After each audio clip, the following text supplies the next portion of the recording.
Well, hello everyone, and welcome to the second in our webinar series with the AlphaZita team. We're very excited to have you join us, and we hope that you enjoy this webinar as much as you enjoyed the first one. And it's a natural progression, so I'm sure you're going to enjoy hearing more from us as a team and how we can support you on your fertility journey. The title of this webinar series is The Power of a True Holistic Approach to Fertility, and we are the AlphaZita Holistic Fertility Team, a very unique team because we are made up of medical doctors and holistic natural practitioners working together as a team to give you the best possible approach and outcome for your fertility journey. We are going to talk about the topic in a moment. I just want to briefly introduce you to the team that we have with us this evening. We have with us, as before, Dr. Elias Sakos. Welcome, Dr. Sakos. Lovely to have you with us again. Hello, thank you, Sarah. Thank you. And we also have Rosie Letts as well. Welcome, Rosie. Hello, it's lovely to be here. And I'm Sarah Holland, as you know. So we are talking this evening about the second stage in creating a true holistic approach to your fertility. And this is the create stage. The first stage was talking all about fertility investigations and testing and how that can be very different from a natural perspective and a medical perspective, and how they can complement each other and they can be brought together to create a very comprehensive picture of your fertility and health situation. Now we're moving a stage on from that, and we're talking about create. And this is creating a treatment plan that is unique for you and that is suitable for your own fertility challenges and health situation. You might be asking yourself as well questions like, is IVF actually for me? Is this something that will benefit me? Do I need medical treatment? Or is a natural approach more suited to me? And our belief here is that there is no one size fits all. And a holistic approach to fertility would never try to do this. It wouldn't try and fit everybody into the same program and the same approach. So you may be wondering about how to create a workable and effective plan that is thorough and effective, but isn't overwhelming at the same time, because the last thing you want to be doing is having, hundreds of different treatments and taking many, many different supplements. It's good to know exactly what you're doing and why. So we're going to talk about why it's important to maintain your focus on key different areas and have that focus of creating your baby and your family, not on always just the path that you will take to get there, but actually have that focus on the end goal and keeping an open mind to all different possibilities in creating your plan. So here we are with the next step. I'd love to just introduce you to Dr. Sakos and Rosie. So Dr. Sakos, could you just tell us briefly a little bit about yourself and what brings you here to talk about holistic fertility? Sure. Thank you, Sarah. Thank you, Rosie. Thank you, everyone, for listening. I'm a medical doctor. I'm fully trained and qualified in the UK, and I'm a fellow of the Royal College of Gynecologists of London. I have been practicing fertility for the last 28 years, and I'm very fortunate to have teamed up with a holistic team, which includes Sarah Holland, who is a fertility and DFT coach, Rosie Letts, who is a fertility nutritionist, Gordana Petrovic, who is a fertility acupuncturist, and Claire Spink, who is a fertility massage specialist. In my practice, I try to incorporate the holistic and natural complementary treatments into my scientific and evidence-based clinical Western medicine. And I find that this is very important and equally very difficult to do, because the holistic team approaches from all different angles and not just from the medical and the technical angle. I have found over the years that I need the holistic team in order to address areas that are inaccessible by pure medicine. And I find that the entire experience is altered in a better way. The support and the communication are better, and of course the outcome is much better. Wonderful. Great to hear that. And interesting how you're saying it's not always the easiest way. It brings up new challenges, doesn't it? Which is why it's important for all of us to work together and have that communication about all our different approaches. So thank you for opening that up for all of us. Thank you, Dr. Sakos. And Rosie, Dr. Sakos touched briefly on what your role is within the team. Could you tell us a little bit more about yourself? Of course, yes. So I'm Rosie Letts, nutritional therapist and functional medicine practitioner. And I originally sort of dedicated my career to helping people to transform their health and achieve their goals, whatever they might be, through nutritional adjustments and lifestyle changes, as that's how I became able to transform my own health. And I've been focusing on fertility now for kind of 5 years or so, and I'm enormously blessed to work as part of the AlphaZita integrative fertility team, because truthfully, I don't think there is another successful way to approach this. So it's really made an enormous difference for me and my clients to work with other specialists. So I have a private clinic in Bristol, and I also help clients, patients all over the world via Skype and through my online program when I'm not hosting retreats and working on AlphaZita. Wonderful. And that lovely that you mentioned retreats there as well, Rosie, because that's something that we're going to be sharing towards the end of this session, is about our wonderful AlphaZita holistic fertility retreat that we have coming up in just the next few months. So we're going to be extending an invitation for anyone who's listening right now to come and talk to us about the retreat and see if it feels right for you, and hopefully join us in Greece in October, where you'll get the chance to work with us all as a team. So before we get on to that, let's talk about this next step, this create step. It does naturally follow on from the first step that we talked about of explore, of tests and investigations. Now we're looking at creating that ultimate fertility treatment plan. I'd love to hear from each of us really about what our perspectives are about what this step could look like once you have all those test results, you have that information about the people that are in front of you who are trying to conceive their baby. How do you go then about supporting them in finding the right treatment approach? Dr. Sakos, I wonder if you could share first of all what your approach would be. Right. As far as I'm concerned, I mean, number one is to identify the patients who would be willing to invest their time. Time is very important. It's very precious. For some people, time is life. For some other people, time is money. And for some other people, time is impossible to find. So in my approach, number one priority is to overstress the importance of dedicating time from the patient's point of view. People are busy. They have busy lives. So they don't seem to have the time, and they seem to have this belief that at some stage, they will walk into a clinic, they will spend a couple of hours on consultations and perhaps another couple of hours on treatments, and then they may walk home with a baby. Indeed, this may happen, but this is the exception. So from my point of view, the best way to help patients is to make them understand that it's not something tremendously easy. It's a journey, it's something that needs time, and in its devotion, compliance, trust, understanding, and of course, a good supporting team. So within that team, I like to try to convince them that they would need to identify the areas in which they would also need support, apart from the strict medical and technical areas. I like that approach, focusing on time. Do you find that it kind of takes out the urgency and impatience then, once we get a more realistic expectation about how much time something may or may not take? Sure, absolutely, it does, and also it opens the possibility and the opportunity for lifestyle changes, which are also very important. And lifestyle is not just the body; it's the mind, and having the correct body and mindset are of paramount importance, because it's not just about fertility; it's for pregnancy and beyond that. Mm-hmm. Absolutely. And lifestyle changes, I know, Rosie, that's a big part of how you work with your clients. Can you tell us a little bit about your approach then when you're creating a plan to support them?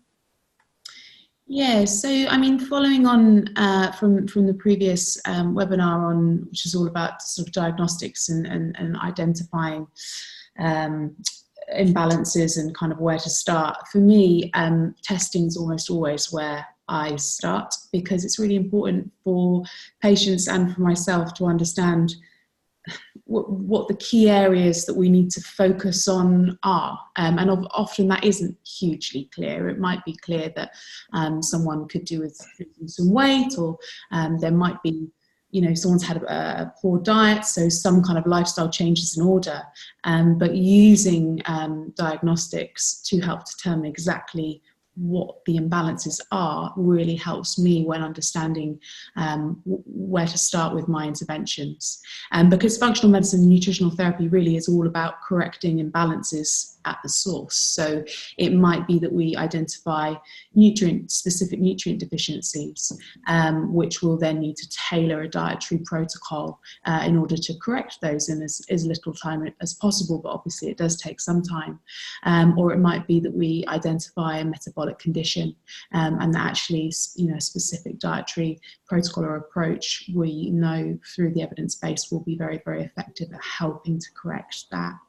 But I thought it was really interesting, Dr. Sakos, that you were talking about time there, and I had a question for you actually. Do you find that a lot of your patients are unduly concerned about time? Because something that I find often is that it feels like it's a race against time for a lot of people, particularly women. They may have heard the sort of statistics about their fertility declining, and I think it's really unhelpful actually. Sort of that kind of media exposure. They might not even have heard this from a doctor, but a lot of people come in very panicked about a potential lack of time.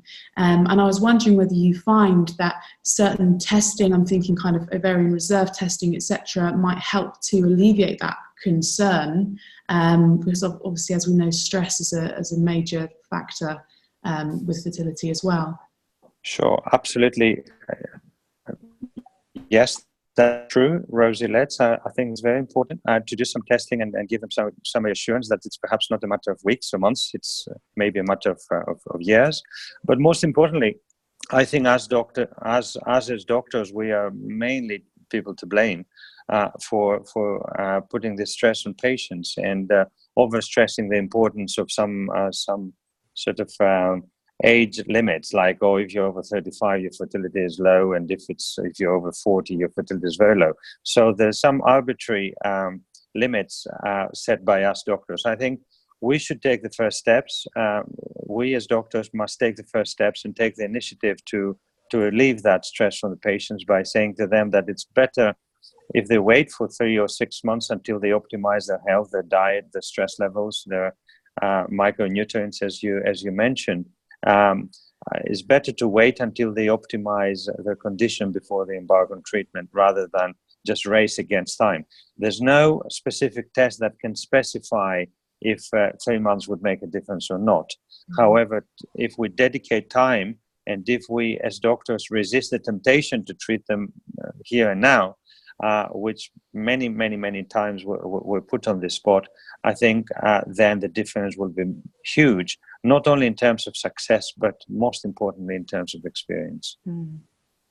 Yes, and we know that's what is important, and is something I think we're going to touch on more in the third webinar as well, is about what does success really mean, and should we be focused on just the ultimate success of having a healthy baby and forget about, the experience along the way, and that's not what we believe as a holistic team. We believe that it's just as important now to have an enjoyable and useful and successful journey to that end point as it is to have that baby at the end also. So there's many ways, aren't there, and taking the pressure off is one of them. So thank you for sharing that. Rosie, was there anything else you wanted to share on that topic at all? Just that nutritional therapy is fundamentally all about working with the individual. So it does take sitting with a couple and really understanding their lifestyle and their history, and the stresses and strains and how much change they're prepared to take on board, and then creating a completely unique plan for each individual, and then seeing how those plans can marry up so that couple can actually enjoy their lives together. So it is quite an involved approach to create individual nutrition plans for fertility, but it's so worth it. Absolutely. And maybe in the next section we'll talk about kind of the different approaches as well, because I know many people tend to not take that individualized approach to nutrition, and they may just shop for the kind of off-the-shelf brands of fertility supplements and feel that's probably got everything covered. So we can talk more about that shortly, because I'd love to hear your perspective on that. From this initial part though of creating and being at that stage of creating a fertility treatment plan, I just wanted to talk a little bit about my perspective as a fertility coach, and looking at that experience of the patients as they travel through this, and the emotional well-being and the mindset as well, and how that can support them and their fertility.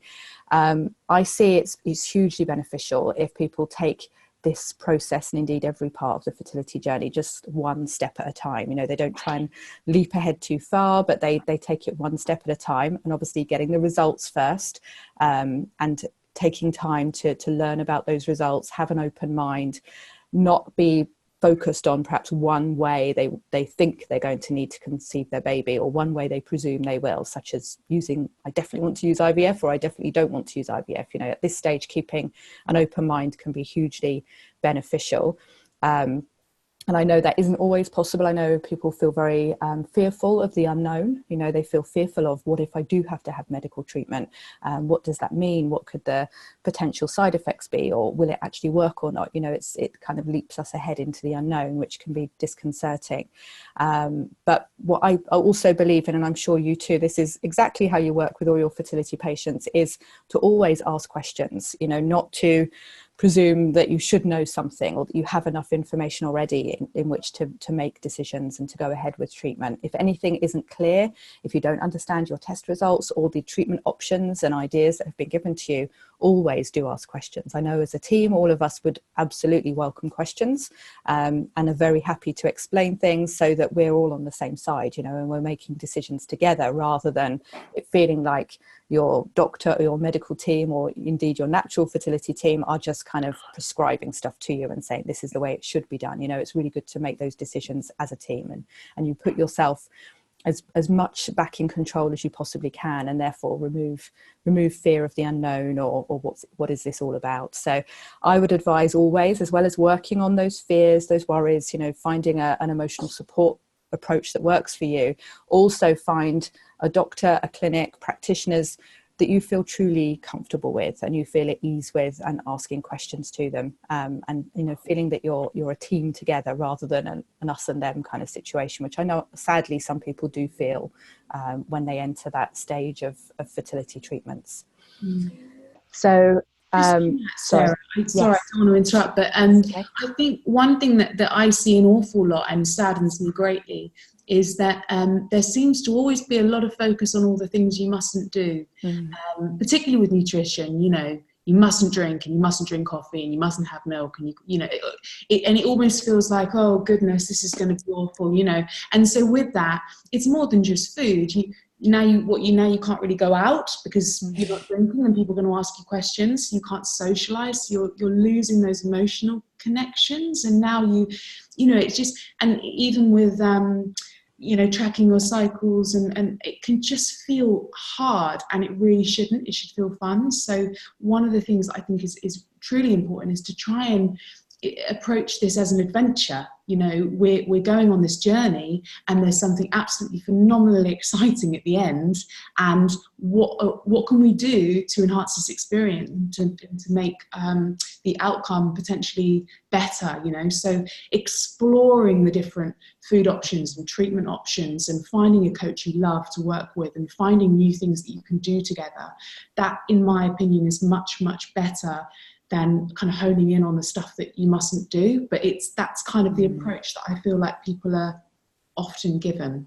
Absolutely. And I've heard you speak about this before in relation to food as well. And you know, seeing, just like you say, focusing on the things that you can't have, and you know, feeling sorry for yourself about that, or actually embracing all the amazing, colourful, you know, fresh, beautiful foods that you can now cook with and enjoy in a different way. And I love what you just said about it being an adventure. You know, I'm all for that. It's definitely embracing the journey as you go, isn't it? And enjoying every moment of it, and finding new things out about yourself, and, you know, trying new things. It changes, doesn't it? The whole energy of it when we do that. Yeah. Wonderful. Thank you for sharing that, Rosie. It's really, really good message for people to take with them. Now, as I spoke just before about kind of the differences that we come across when, and we talked about this in the first webinar as well, about bringing together the medical world and the natural world when it comes to fertility, you know, medical testing and treatments compared to natural testing and treatments. And we know here that it is possible to integrate them together, and that is the best of both worlds. That is when we can, you know, truly treat you as a whole person and look at every possible challenge to your health and your fertility and help to resolve them in that integrated way as well. However, we know that isn't how the rest of the world operates necessarily, and you know, there's going to be some kind of evolution, I think, in the way that we look at healthcare as a whole, and definitely fertility. So currently, I'm interested for us to talk about and how we can overcome what kind of obstacles there are at the moment for people when they're trying to create a fertility treatment plan. They're trying to combine perhaps both medical and natural approaches and treatments. What kind of obstacles can people come up against when they're doing that, and how can they overcome them? Dr. Sakos, I'd love to hear about, so you touched on there about how doctors can kind of look at the statistics and don't always look holistically perhaps at the patient that's in front of them. How about this integrated approach as well? What can the approach be, and what can the challenges be? Well, from my point of view, the largest obstacle is the resistance that patients have. Resistance to face facts, resistance to face the fact that they need to dedicate time.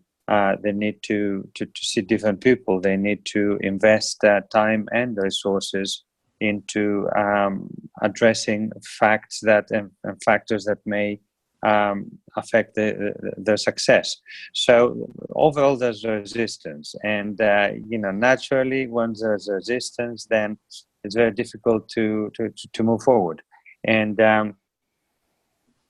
as a clinician, I'm challenged to try to overcome those resistance of patients. I mean, I can always quote examples. I mean, sometimes there's also resistance to understand that we are here to help, and we're not here to do just another treatment as medical doctors. If the treatment is indicated, we'll do it. If it's not indicated, we won't. I mean, this month I had to convince you know, 3 of my patients that it's not the right time to do it. It's July. It's you know, in the middle of the summer. The flights are overbooked. Everything is very expensive. The roads are packed. The airports are full, and so forth. Staff are short, and so forth. So it's very interesting, because it may take years for a couple to decide to go forward to the beginning of the fertility journey. But then when the decision has been made, they want to start yesterday. So I think this is the largest challenge. I know what you mean. So I just want to add something there, because it reminds me of something you said before as well, that yeah, we can think it's the doctors that are kind of rush, you must try IVF, you must do this straight away. And of course, some people do have that experience. But you're right, it's us as the patients as well, because I've been there, I've been a fertility patient, recognizing that that's what you're kind of expecting as well. You go into that clinic, you're expecting to go with the treatment. And that isn't always the approach or the best approach or even possible at that time. And I know that I've sat in with consultations with you, speaking to fertility patients, where you've been encouraging them to have space and time before they leap into potentially medical fertility treatment, to take time to look at their mindset and their nutrition and their lifestyle and so on, and to fully prepare themselves for that treatment first, and actually seeing that as part of the treatment plan. You know, it's not a gap, is it? It's not a, you know, sure, do this. It's actually part of the plan, in that they may well get pregnant depending on their, you know, in situation. They may get pregnant before they go ahead for IVF. And if not, it has prepared them in the best possible way. So, yeah, it's a cultural thing, isn't it? I think that once you go into a clinic, you expect to go with the treatment, but that isn't necessarily the optimal approach. So sorry to interrupt, but I thought that was interesting, sure, to remember how I'd seen you talk about that to patients. And I think that's it. I mean, I don't want to add any more. I mean, the second obstacle is the inability sometimes, and you know, if the patient doesn't understand something, it's always our problem. It means that we haven't explained it correctly. We haven't taken the time. We haven't given the resources. We haven't left people on their own to study and so forth. So in my experience, and a second obstacle is the need to do more tests and investigations. And recently I had couples who've had miscarriages and who clearly needed some DNA testing or some more elaborate testing apart from the standard ones that we do before IVF. and sometimes it's very difficult to convey that, and that needs careful counseling and consultations. But again, I take the blame. I think us as doctors, we have very little time. I mean, you can imagine on a clinic where you only have 30 or 45 minutes, if you need to spend 10, 15 minutes about the importance of a DNA testing or the importance of DNA fragmentation on a man with poor sperm or poor fertilization outcome and so forth. So I'm coming back to the first chapter where we spoke about time. So we need time, our patients need time, and we need each other to be able to elaborate on the needs of patients. And part of the resistance also is the resistance to follow advice, because advice are also connected with time. If an obese patient is suggested that they need to see a nutritionist seriously for maybe 3 to 6 months minimum, then of course it's a combination of time constraints and resistance which makes it even more difficult. Having said that, each one of us, I think, when we have the opportunity to speak with an individual couple, I think we need to lay down the foundations and the importance of optimizing as much as we can. We can never optimize everything, but optimizing or even touching upon as much as we can before they embark on the fertility journey. And lastly, us as physicians and clinicians, I think we should be aware that we need you more than anyone. Perhaps we need you as much as our patients need you, because sometimes very often we feel very helpless with patients who are not in the right mindset, who are overstressed, who really don't know how to handle a stressful situation or a bad outcome and all that. So once we have the team set up and on board, then of course everybody's there and they're ready to jump in case they're needed. That's the thing, isn't it? It's about integrated support in all directions. And as you say, I know your time can be very limited, although I think you give more time to your patients probably, and your team does definitely around you, than a lot of fertility doctors. But that's when having a bigger team can be helpful. If Rosie or I or Gordana or Claire can also spend time with the same patients, then they feel very listened to and held and supported through the whole process. Rosie, what challenges do you see fertility patients experiencing with the whole medical world and importantly as well, the natural side and the nutritional side? We touched on supplements and things and self-prescribing a little bit earlier. Have you got anything else to add there? Yeah, so I mean, firstly, I just wanted to say I think it works both ways, in that I work with a lot of women who have had IVF treatment or unsuccessful medical treatment and have decided that they want to go down the natural route. And they've done that, and they've optimized, and they've done a lot of work, and they've probably really improved their health significantly.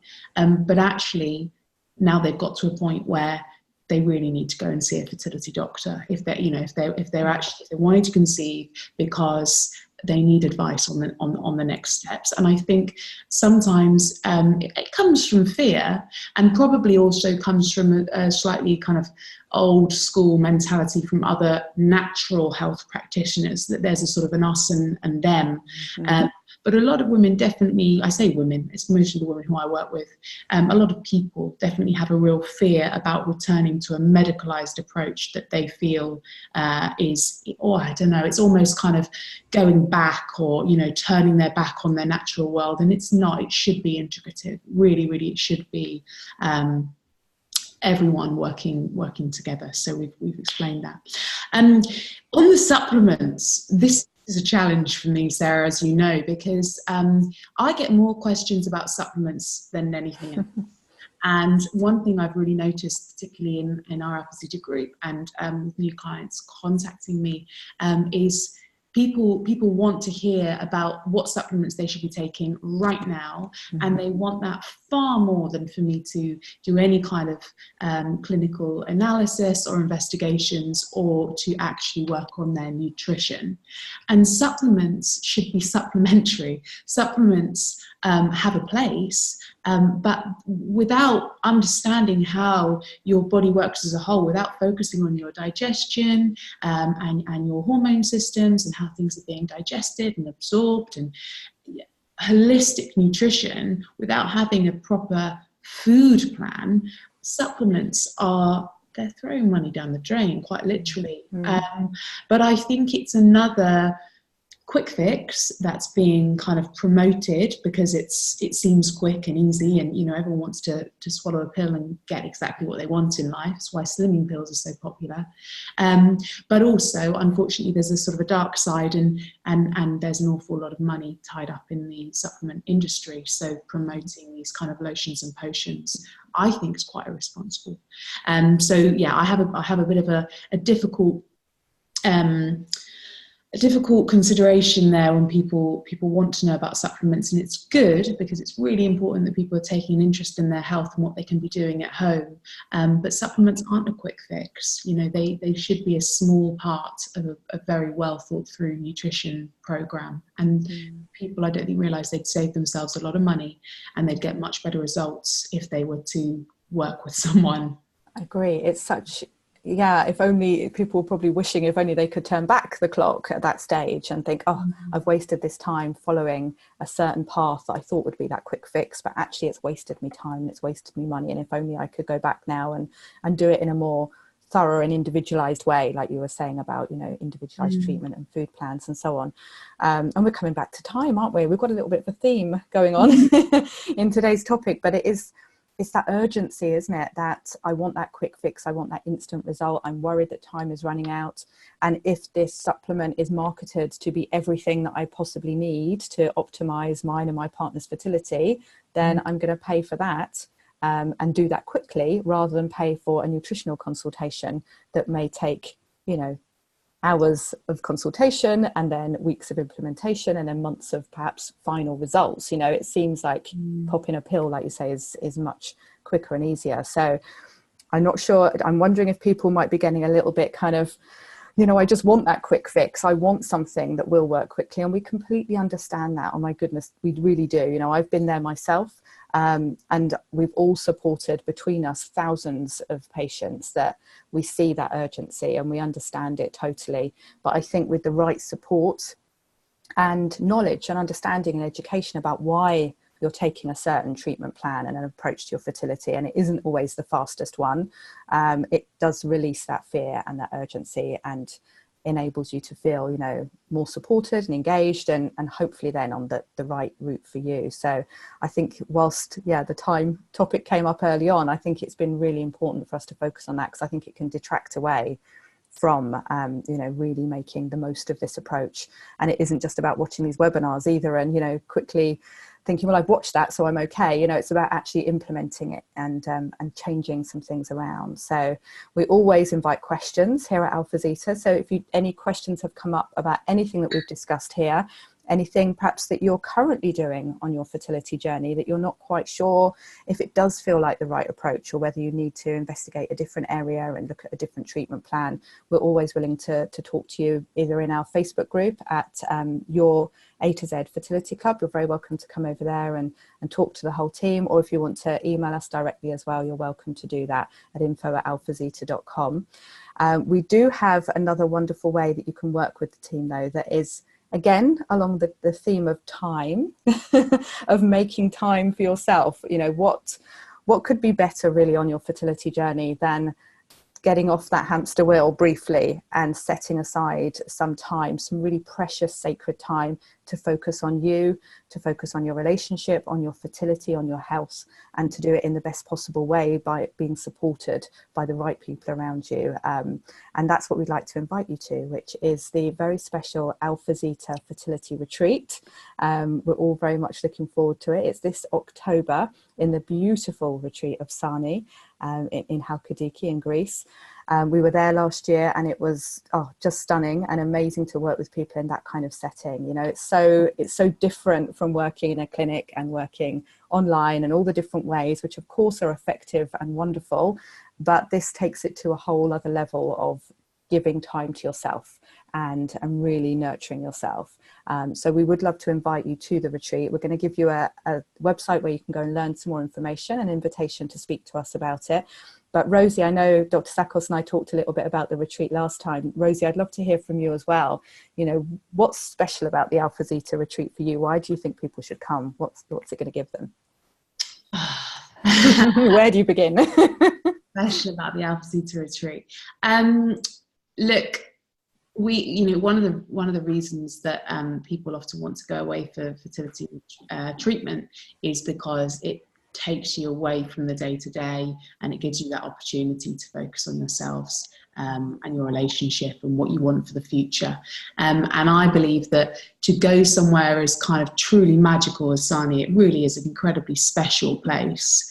And have every kind of stress and worry taken away from you is a really big, important step. It's completely immersed in nature. And to be able to be with other people who are in a similar situation and to share your stories if you want to open up if you want to talk to all of the different specialists. I don't think there's an experience like it that you could really create. The feedback we've had has been incredibly emotional, really. I think we've all found it incredibly emotional, haven't we? So actually, in terms of time investment, I think it's an incredible time investment because you're so immersed. You're going to take on board so much more than you would if you were trying to catch snippets of time here and there. So I'm really, really looking forward to being on the retreat, to seeing, who's there, to sharing stories. We're going to be doing things a little bit differently this year because we've had time to kind of reflect, and so we're really excited to see how the implementation of that turns out. But I think it's going to be truly magical. You've summed it up beautifully there, Rosie. It's a really special, and it is limited. We like to keep the numbers small so that we can have that individual attention. So as well as working with us as a small group together, you will have individual one-to-one time. So don't think that it's going to be, one of those experiences where you're just kind of lost in a crowd. You're going to have one-to-one time with the whole team, looked at as an individual, just as we're talking about in these steps, and really supported in finding the best way forward for you on your fertility journey. So the spaces are very limited. The dates for the retreat are the 10th to the 13th of October. You can read more about it at alphazita.com/autumn-2019, or just go to alphazita.com and click on retreats and you will find it there. And what we'd like to invite you to do as a first step is just to have a chat with us. Give us send us an email. We'll arrange a time to talk, either on the phone or online, and we can take you through what the retreat would cover for you, listening to your own situation. We could advise which kind of approaches would be best for you, and ask us any questions you have at all, because we'd love to meet you out there in Greece and really spend a special few days with you. So do send us an email at info@alphazita.com, or reply to any of the emails that you get from us, and we can arrange that, to have that chat. No obligation at all, but find out how this retreat could really support you out in Greece this October. So thank you so much, Dr. Sakos and Rosie, for joining me this evening. It's been a really interesting conversation. I love the way the theme constantly went back to time, and I really appreciate both of you giving your time, all of our viewers taking time out to watch and dedicate that time to themselves and their fertility. I hope you find it's been useful, and we look forward to continuing to connect with you. Thank you very much, everybody. Thank you. Thank you. Thank you, Sarah. Thank you, Rosie. Thank you, everyone. Bye-bye. Bye. Bye-bye.